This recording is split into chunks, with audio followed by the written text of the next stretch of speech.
Well, good afternoon, ladies and gentlemen. Good afternoon. This is basically my version of how to survive an extended storm when the power goes out. As you may not be able to see right now, there's no power in this vicinity for the past approximately 48 hours. Right now, I'm in a very heavily wooded area. It is very resourceful, so that can be a plus. And if you look behind me, that's where my residence is. So I have a pretty big family, and this is what I would have to be dealing with in an extended storm. Now, the generator is not available. There's no water accessible right now, so I'll give you an idea of how I would survive this storm. Now, we do have our cars available to us, but we try to be very resourceful with that because of the gas shortage right now in the area. So I'll take you a walk through step by step. This is resources that can be used. I know it may not be edible to some people, but we have snow. It may be a curse and maybe a blessing. So the snow that we have here, we're going to try to utilize it and create some water for the water shortage that will become available. As for the information based on the electric company in our area, this is a northeast storm that took out power in a very fast way, but getting back power restored, it's expected today being basically what it is, Saturday. We're not expecting power to be restored until Wednesday. So there's no school, and this is basically a walkthrough as to how we are using our resources.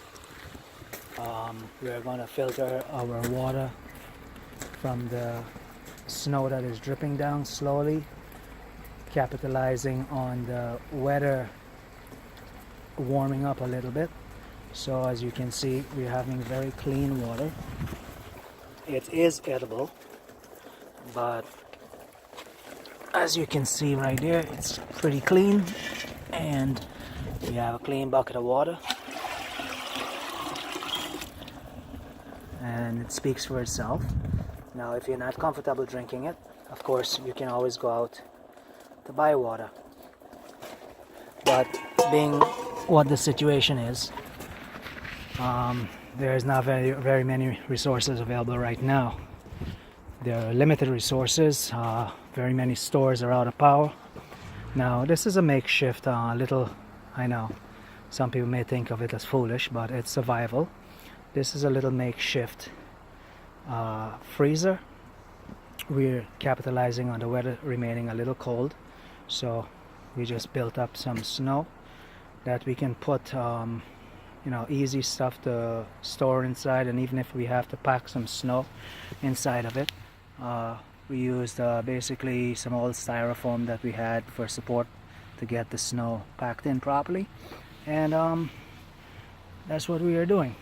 Now, for energy sources, again, we're using water.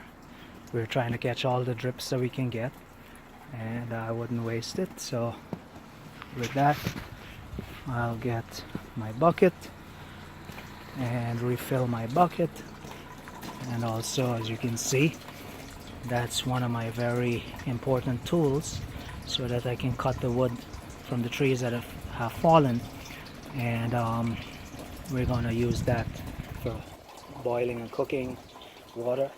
And this is how we are capitalizing on our storage. This is freezing water with some ice inside, and we're using it to store whatever we can, as long as we can.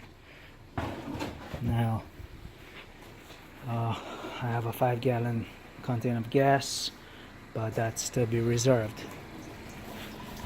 And once again, we use whatever resources we have, and and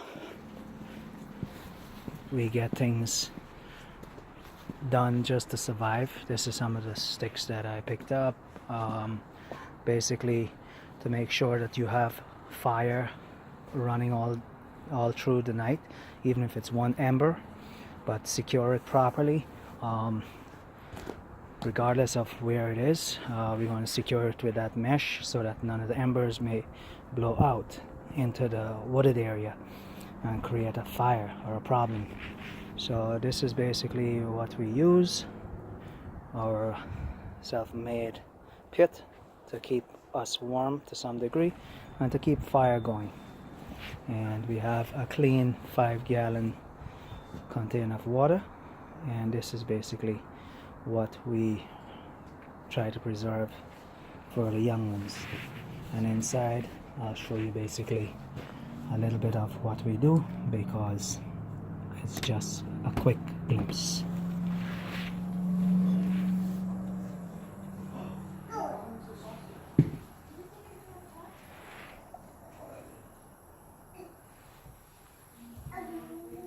So as you can see, that's where we create some steam, and we open the door from time to time to get some heat. Well, I'm hopeful that this information be of some help to you wherever you are. I hope that you're safe and try to stay warm, even if it means just cuddling up with a blanket next to the person that you love. God bless you.